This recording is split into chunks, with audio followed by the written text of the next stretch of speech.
Daniel Filmus nació el 3 de junio de 1955, casado con Marisa, tiene 2 hijas, Malena y Maite.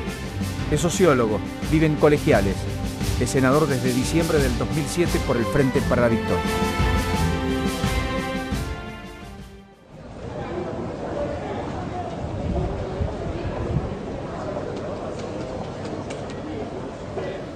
Domingo 1 de septiembre, 7:15 de la tarde. La previa de un San Lorenzo River, hacia donde va, hacia Boedo. Aquí en Tames, casi Costa Rica, Los Octubres, balcón tradicional del peronismo. Aquí almorzó, ahora volvió para este encuentro con todos nosotros. Se llama Daniel Filmus y está aquí con nosotros. Gracias, Daniel, por venir. Por favor, ¿cómo andás? Bueno, todo un símbolo, el balcón.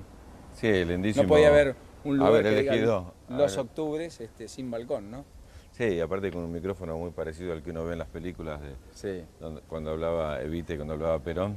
Y la verdad que es maravilloso que este lugar esté en pleno Palermo, ¿no? Es un lugar lindísimo. Definitivamente. Donde a mí me encanta venir.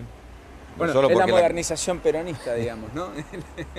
No, tiene que ver también con la posibilidad que tenés al mismo tiempo de comer, de venir a ver libros, de buscar... Vení. Como Vamos, van a ver entonces. ahora. ¿Adentro? Te recomiendo, mirá.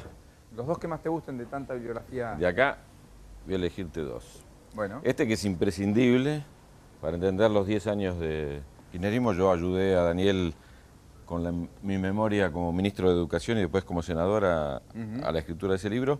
Y este es Zayat, que yo creo que debiera ser de lectura obligatoria para todos los economistas porque es justamente una economía no tradicional, una economía a contramano del neoliberalismo y de lo que piensan los ortodoxos, ¿no? Va a ser un libro de historia, es un libro que vos lo ves por la envergadura y por el trabajo que hizo Daniel de recorrer 10 años impensados en Argentina. Nadie hubiera imaginado en el 2002, 2001, en medio de la crisis, que Argentina iba a recuperarse como sucedió a partir del 2003. Ya que son los libros que te gustan, vamos a tenerlo a mano. Bueno, Daniel, ¿qué supiste que ibas a hacer política? Bueno, en realidad yo entré en la política muy tempranamente porque yo soy de la secundaria de la época del gobierno de la NUCE. Iba a escuela técnica, yo estuve hasta tercer año de escuela industrial. Después, por cuestiones económicas, tuve que salir a trabajar, entonces me pasé a un nacional y mediodía trabajaba y mediodía iba a la escuela. Y después tuve que terminar una nocturna, pues ya tenía que trabajar todo el día. Terminé la Revolución de Mayo, que es el verano a la noche.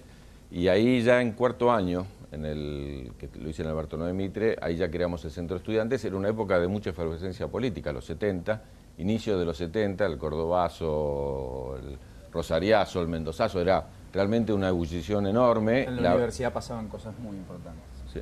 Yo todavía estaba en la secundaria, si yo empecé en la secundaria, continué después, por eso elegí sociología. La verdad que jamás se me ocurrió trabajar de sociólogo. Nosotros hacíamos sociología para cambiar el mundo, digamos, hacíamos sociología para tratar de mejorar la situación de los más humildes y jamás se me ocurrió que iba a trabajar después de sociólogo. Así que, por supuesto, después vino la dictadura y ahí pasé a trabajar en el movimiento de los derechos humanos y volví a la política desde la educación. Así, empecé a trabajar ya para el 83, en aquel momento para Antonio Cafiero, en los equipos técnicos y siempre trabajé en el tema educativo. Bueno, lo que me llevó a entrar de la política de otro lado, seguir la carrera académica, ser profesor universitario, ser investigador del CONICET y dedicarme a la educación. Y el salto en realidad a la política viene a ser... bueno, yo era secretario de Educación de Aníbal Ibarra. Insisto, en toda esa etapa yo entraba a la política, pero no como Vos te un veías político. como un cuadro técnico, digamos. Exactamente, como yo trabajaba en la política, pero desde la educación.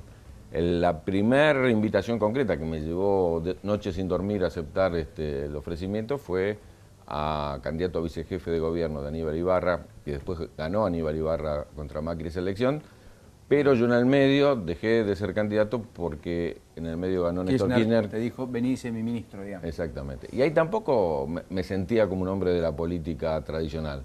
En realidad, vuelvo a la política desde el punto de vista de una candidatura política cuando Néstor en el 2007... No sé si te acordás, Scioli, que iba a ser el candidato en la ciudad, claro, pasa a ser candidato en la provincia. Irrumpe en el escenario político de la provincia más importante. Yo me acuerdo que fue tremendo. Una noche yo entro a la Casa Rosada y veo que todas las cámaras vienen a mí. Yo era ministro de Educación, no era un ministerio de los más atractivos para que todas las cámaras vengan.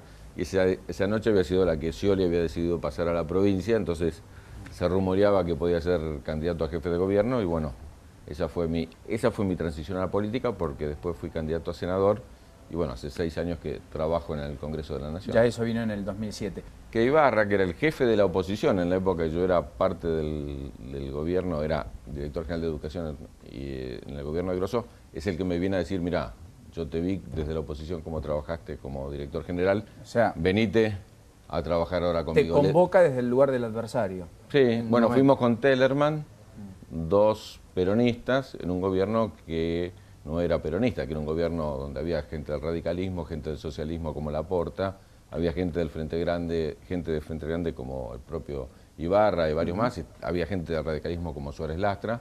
Fue un gobierno con ministros de distintas fuerzas políticas. Bueno, en el contexto ese vino la crisis enorme del 2000, 2001, 2002. Nos tocó sostenerla desde el gobierno de la ciudad y ahí fue que viene el comienzo de esta historia que te empecé a contar. Viene la propuesta de Aníbal Ibarra y después la de Néstor. La de Kirchner, y te convertiste en el primer ministro de Educación de él. Y nosotros asumimos con Néstor el 25 de mayo del 2003. Ese día, en la tapa del diario La Nación, escrito por Escribano, salió un artículo que decía: los argentinos decidimos votar un gobierno provisional de transición hasta fin de año. Si ya estaban anunciando el fin del kirchnerismo. Cuando fue la 125 y el voto no positivo del vicepresidente Cobos, bueno, hemos visto en programas de televisión cuántos pedían que el kirchnerismo se fuera ya, y lo volvimos a ver después de la elección de medio término del 2009. Dice, bueno, no tiene mayoría, el pueblo les dio la espalda, se tiene que ir. Cristina después sacó el 54%. Pero esa idea, la idea de que si es posible este gobierno, que es un gobierno transformador, que desafía los poderes, entre otros el poder de los medios, que es un poder importantísimo en la Argentina, tiene esa mirada, a ver si podemos hacer que esta gente se vaya antes del periodo que le corresponde, que es el 2015.